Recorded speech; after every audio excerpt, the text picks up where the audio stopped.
Pada tahun 1839,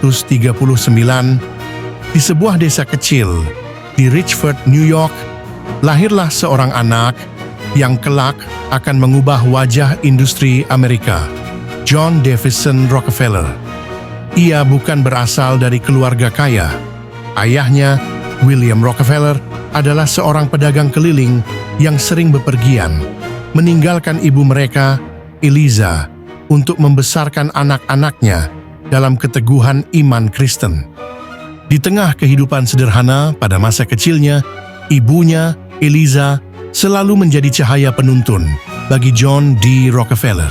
Setiap malam, di bawah sinar lilin yang temaram, Eliza membacakan kisah-kisah Alkitab yang penuh makna tentang kasih, kejujuran, pengorbanan, dan pentingnya hidup sederhana. Ia mengajarkan bahwa segala kekayaan yang diperoleh adalah titipan dari Tuhan yang harus dipergunakan untuk kebaikan umat dan penyebaran nilai-nilai Kristiani. Pesan ibunya itu menanamkan dalam diri Rockefeller prinsip hidup yang kemudian membimbing seluruh perjalanan hidupnya, bahwa kekayaan bukan tujuan akhir, melainkan alat untuk melayani dan mengasihi sesama. Di usia 16 tahun, John mendapat pekerjaan pertamanya sebagai asisten akuntan dengan gaji 50 sen per hari. Ia bukan anak yang suka berfoya-foya. Justru, ia mulai mencatat setiap pemasukan dan pengeluaran dengan rapi dalam sebuah buku kecil. Pada usia 20 tahun, dengan tabungan hasil kerja kerasnya, Rockefeller dan rekannya mendirikan perusahaan perdagangan kecil. Namun, pada tahun 1863, ia melihat peluang yang lebih besar, industri minyak. Saat itu, minyak bumi baru mulai digunakan sebagai bahan bakar lampu. Tetapi industri ini masih sangat kacau. Banyak persaingan tidak sehat, kebocoran pipa, dan produksi yang tidak efisien. Rockefeller berpikir, jika saya bisa mengelola bisnis minyak dengan lebih rapi dan efisien, saya bisa menguasai industri ini. Ia mendirikan Standard Oil pada tahun 1870 dan mulai menjalankan strategi bisnis yang revolusioner. 1. Menghemat biaya produksi. Rockefeller membeli bahan baku dalam jumlah besar dan membangun jalur distribusi sendiri. 2. Memonopoli pasar.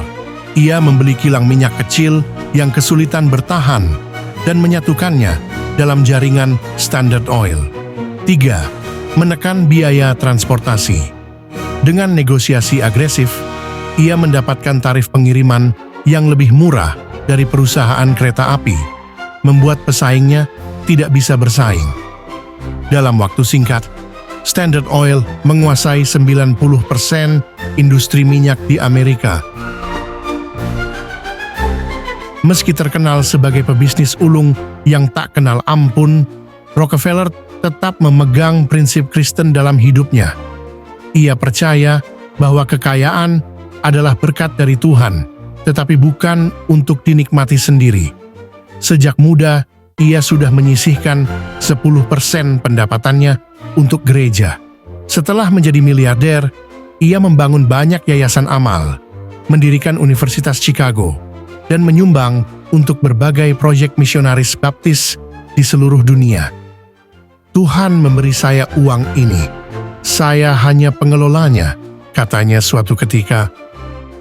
Salah satu bentuk pengabdian yang nyata adalah dukungan Rockefeller kepada misionaris baptis.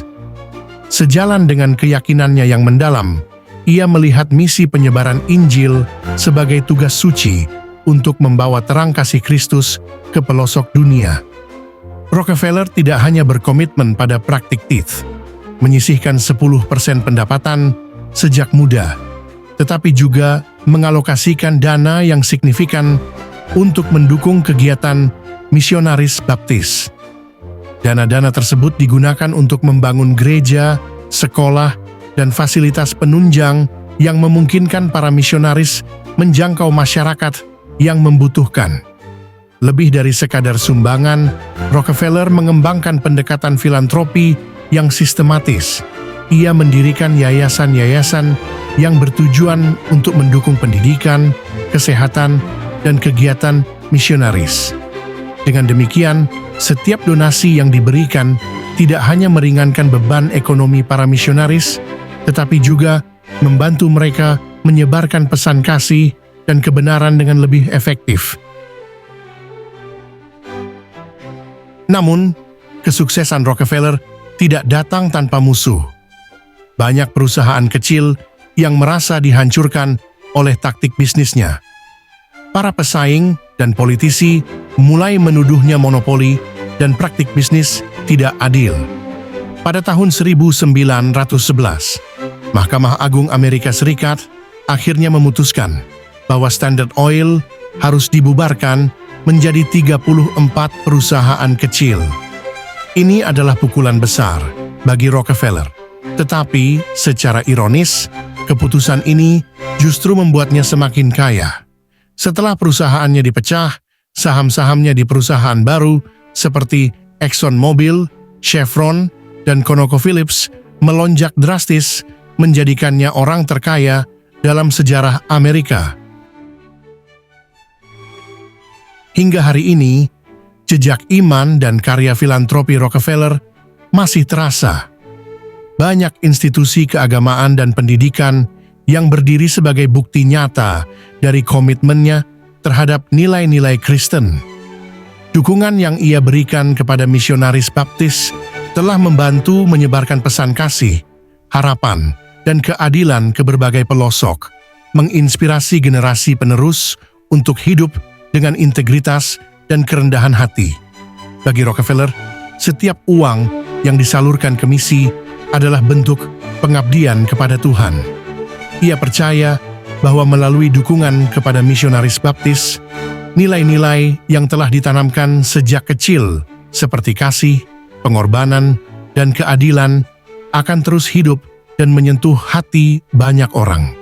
Konsep ini menjadikan dirinya bukan hanya sebagai pengusaha sukses, tetapi juga sebagai sosok dermawan yang tulus berkontribusi bagi kebaikan umat.